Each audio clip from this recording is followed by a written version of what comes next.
What is going on, guys? Welcome back to another video. I hope you're having an amazing day, and in today's video we are going to be taking a look at a brand new app from Samsung made for gamers. Now this app is nothing brand spanking new. It was launched in mid-March, but I wasn't making videos back then, and just recently 1 or 2 days ago this app was actually made publicly available. As Good Luck is being rolled out in more countries, and now you don't even need Good Luck. You can just directly search for the app in the Galaxy App Store and you'll just get to download and launch it right from your launcher.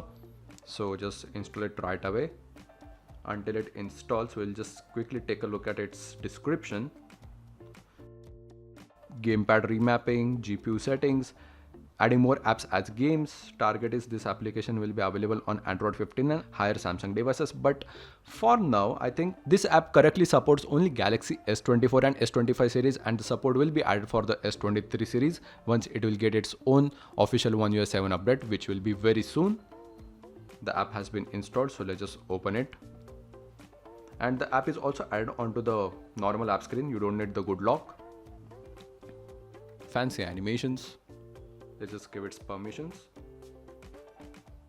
As you can see, there are only 3 features right now, but let's just take a look at this 3-dot menu.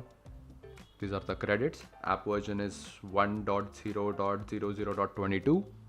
Coming back to the main features, you have game controller key remapping. You can now remap your keys of the game controller to your desired keys, but it didn't support my OTG based USB controller. So if you have a controller which is made for Androids and it directly connects to your phone, it will be added right over here in paired devices. And the remapping is quite feature packed. As you can see, you can pretty much control each and every button which is available on your normal Xbox controllers. You can even customize D-pad for inverted, horizontal, vertical rotations or directly inverse rotation. If you want to just customize any kind of button, you can remap to anything already present on your controller, which is nice. And this is quite helpful as I even emulate a lot of games on my S24 Ultra. Coming back, this is the main one. Enable Game Booster GPU settings. Now the description says you can change the GPU settings applied to the game through customization for individual games in Game Booster. It may not be effective on some of the devices or games. Now as I said, the compatibility of this is still being developed for more older devices. S25 and the newer ones completely support it, even I guess the Tab S10 series. So just enable it right over here and go to the normal Game Booster. If you just go to individual customization, select any game that you like. This is the default ones that you get without the Game Booster Plus app. So if you just enable those, you have normal options like frame booster, which I don't have much idea about. Screen resolution is obvious. FPS, normal optimizations which the device can actually do through kernel to control its heat and battery dissipation.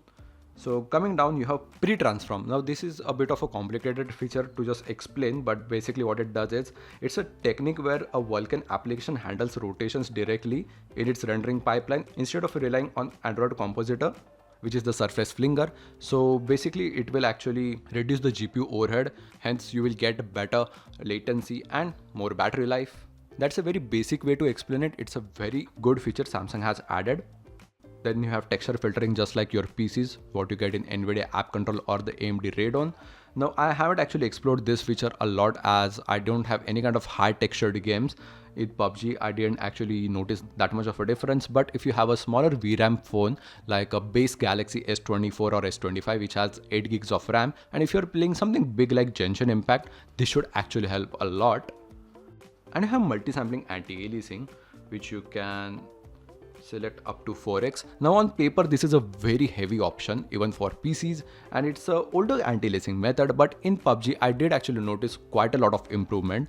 Like when moving around, it completely reduced these jagged edges around the road, if you can see in the screenshots of before and after. Now you have to completely pixel peep into a phone. If you have an Ultra or a tablet, you will actually notice quite a lot of difference. So coming back, you can just directly discard. If you just turn it off and go back again, it will reset your options and you will have your older, simpler settings right back over there. Game category.